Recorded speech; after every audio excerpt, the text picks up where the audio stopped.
La paracha de Shmini, comme on l'a dit hier, elle s'ouvre par Vayhi bayom hashmini yom ze haïta simcha lefanav kiyom sheni v'hu bo shamayim va'aretz. C'est le jour de Vayhi bayom hashmini, le premier Nissan, sur lequel la Gemara dit yom ze natal eser atarot. Ce jour-là a eu 10 couronnes. C'est la première fois dans le monde qu'il y a eu Birkat Kohanim, la première fois qu'il y a eu des korbanot. C'est quelque chose, une journée très spéciale.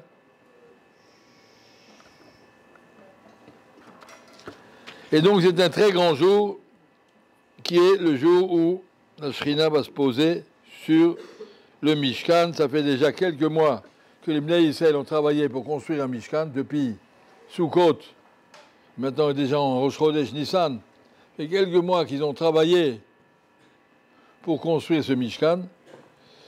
Et ils auraient bien voulu voir, et Moshe leur a dit, le 8e jour, on va faire pendant 7 jours. Chanoukat à Mishkan, toute la paracha de Tzav, qui doit expliquer la semaine dernière comment les korbanot, qu'est-ce qu'il faut faire pour introniser les Kohanim pendant tous les jours de 7 jours de préparation. Et Rashi nous dit,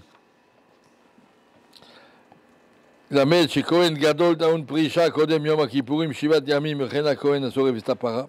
De même qu'avant de faire Yom Kippour, il faut 7 jours où le Kohen Gadol il quitte le monde, il s'enferme dans le Beth Amikdash. Le même à Kohen et Sorev et Tapara, le Kohen qui va faire la vache rousse.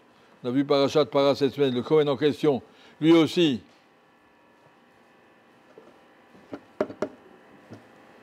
Le Kohen en question, lui aussi, pendant une semaine, il doit s'arrêter, quitter le monde, pour pouvoir se préparer à cette madriga. La même chose, les Kohanim qui doivent se préparer à ce jour-là qui s'appelle Yom HaShmini pendant 7 jours afin de Parashat Tzav ou mi petach Ohel Moed lo tetzu shivat yamim. Vous restez à la porte du Ohel Moed pendant 7 jours, ad yom lo du même milochem, ça va terminer ces 7 jours de Milouim, qui shivat yamim, ça dure 7 jours. Kasher asab hayom hazeh tziva Hashem la'asot chaper alechem, comme on en fait pour un Kohen Gadol et pour la Para Douma, on fera aussi pour vous. Et quoi? Vous faites à Ohel Moed teshu yomam v'layla shivat yamim. Vous restez à la porte du Ohel Moed, tous les Kohanim, les nouveaux Kohanim, Aaron et ses 4 fils, et son petit-fils Pinchas, il n'était pas encore. Ou shmartem es mishmeret Hashem. Restez à la porte du Ohel Moed pendant toute la semaine. V'lo tamutu ki chen subeti. Vayas Aaron uvanav v'skodim eshiva Hashem b'yad Moshe. Aaron et ses enfants ont fait ça. Tous les korbanot de toute la semaine. Et ils sont restés à la porte d'Ohel Moed. Qu'est-ce qu'ils devaient faire pendant une semaine à la porte d'Ohel Moed? Qu'est-ce qu'on peut faire sans bouger? Ils montent Torah.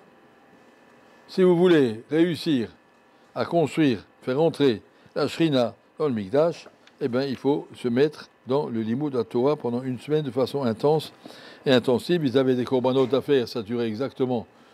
Ça m'a pas plus qu'une demi-heure ou 1 heure dans la journée. Il y avait un korban Ola, un korban Shlamim. Ça va, c'est fait. Après, ils devaient manger encore 1 heure. Le reste du temps, ils devaient rester là-bas au El Moed pendant toute la semaine.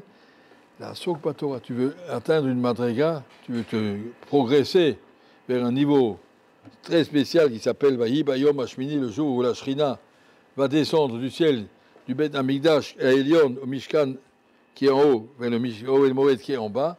C'est un jour très, très, très spécial, une madriga tout à fait exceptionnelle. Eh bien, il faut pour ça se mettre pendant une semaine dans l'Limoud Torah. Savoir l'importance qu'on peut, tout ce qu'on peut obtenir, on peut l'obtenir seulement à travers la Kedusha de l'Limoud Torah.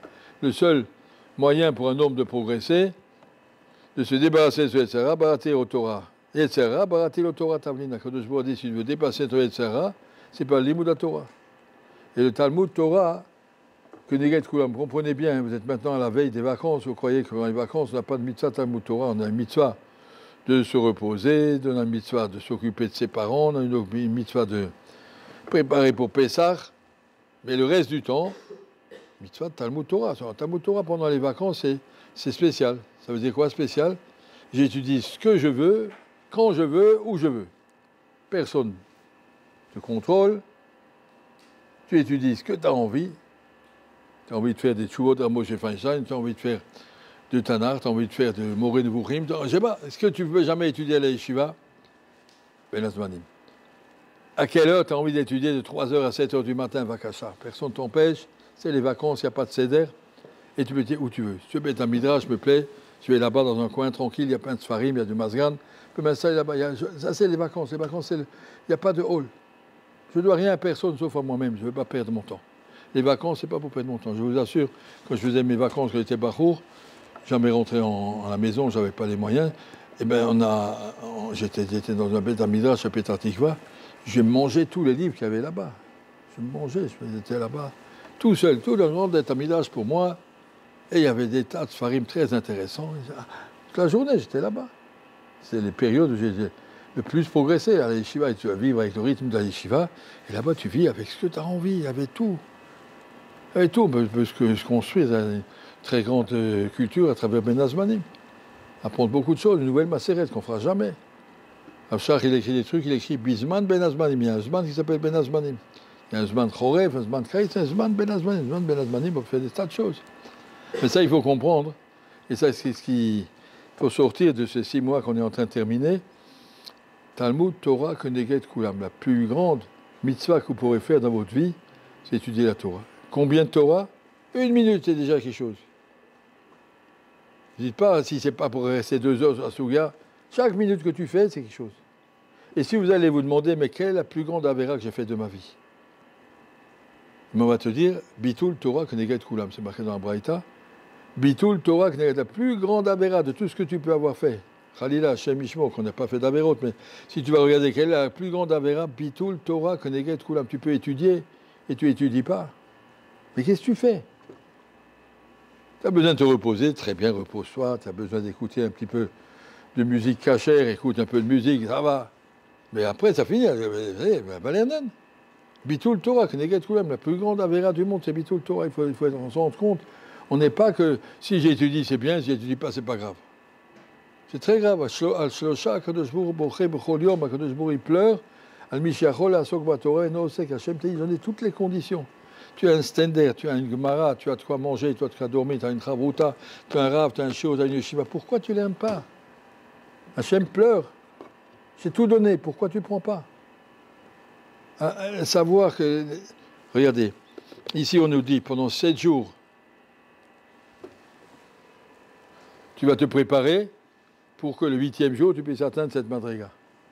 Si on regarde ça dans la vie d'un homme, 70 ans, tu as, depuis ta bar mitzvah, jusqu'à l'âge où tu es en fonction, après on est déjà vieux, mais pendant 70 ans, tu m'y pétard oel moed otetsu yom valaila.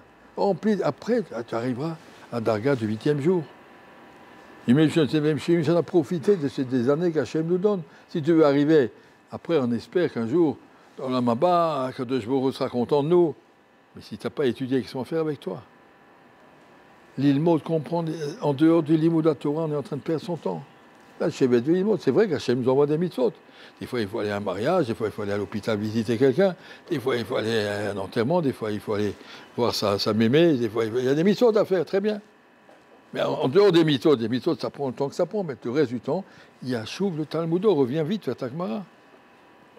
Ça doit être clair dans la tête de chacun. Les gens qui s'imaginent, le limoud, c'est bien quand j'y suis et que je n'y suis pas. Eh ben, les autres le font, ça ne veut rien dire. Ta vie est là pour ça. Même si tu as pris beaucoup de Torah, ne sois pas fier. Qui le Karnot Sarta, tu es né pour ça. Pourquoi Hachem m'a créé? Pour que j'étudie la Torah. Le Karnot Sarta. Comme tu dis, je suis là pour respirer, je ne peux pas vivre sans respirer, mais je ne peux pas vivre sans étudier. Il faut que ce soit mouvan, mais là, évident dans la personnalité d'un bachour. Un bachour doit savoir, je suis là pour étudier. Des fois, j'en peux plus, ça va. Alors change. Baruch Hashem, il y a tellement de choix. Prends un jour en haut, commence à apprendre à la route de Mezouza. Après, t'en as marre. Prends un peu un chômage, fais la paracha, avec le kliyakar. Après, tu peux prendre des pérouchim sur la Haggadah. Après, tu peux prendre... Il y a tellement de choses, Ne pas passer à côté de son temps, gaspiller du temps. Comme c'est marqué, Avedat Azman, le temps qui perd. Tu as perdu des sous. Adam Doeg Alibud Damav, un proverbe de Rabbi Kiva, un poème. Veno doeg aliboud damav, yamav. Un homme, il pleure quand il a perdu des sous, il ne pleure pas quand il a perdu du temps. Damav chosrim, les sous, ils vont revenir. Yamav, mais le temps que tu as perdu, il ne reviendra jamais. Le temps, c'est quelque chose d'irrécupérable, c'est quelque chose qui arrive une fois dans ta vie. Aujourd'hui, cette minute-là, il est d'aujourd'hui, il n'y aura plus demain d'aujourd'hui. Demain, c'est le jour de demain. L'argent, il rentre, il sort. C'est perdu, ça reviendra, c'est pas mon souci. Adam, apprends ce poème. Adam doeg aliboud damav, veno doeg aliboud yamav. Un homme, il s'angoisse quand il a perdu des sous, il ne s'angoisse pas quand il a perdu son temps. Damav, chosim, mais l'argent reviendra. Yamav, veno chosim, mais les jours, ils ne reviendront pas. Le temps perdu, il est perdu, on ne peut pas le rattraper. Conclusion, qu'Hachem nous aide à comprendre qu'est-ce que ça veut dire un juif, qu'est-ce que ça veut dire un Ben Azmanim, qu'est-ce que ça veut dire un Ben Torah, Bezrat Hachem. Profitez, vous êtes jeunes, vous êtes beaux, vous êtes intelligents, vous êtes clairs. Profitez-en, vous avez une bonne santé, vous avez tout ce qu'il faut. L'ilmod, avaler des masertot, avaler encore des choses, avaler, connaître son Mishnah Berurah d'un bout à l'autre à fond, c'est pas une avéra, hein, connaître son Mishnah Berurah, c'est absolument indispensable. On ne peut pas entrer dans la vie si on ne connaît pas. Vous avez tout les Chod Pessah, il y a 200 pages dans Shulchan Aruch. Il Chod Pessah, apprendre, c'est pas tellement compliqué. On s'assied, on prend, on travaille, on traduit et on avance. Zat Hashem se met dans l'idée claire, le temps n'est pas un cadeau, le temps est un devoir, Zat Hashem.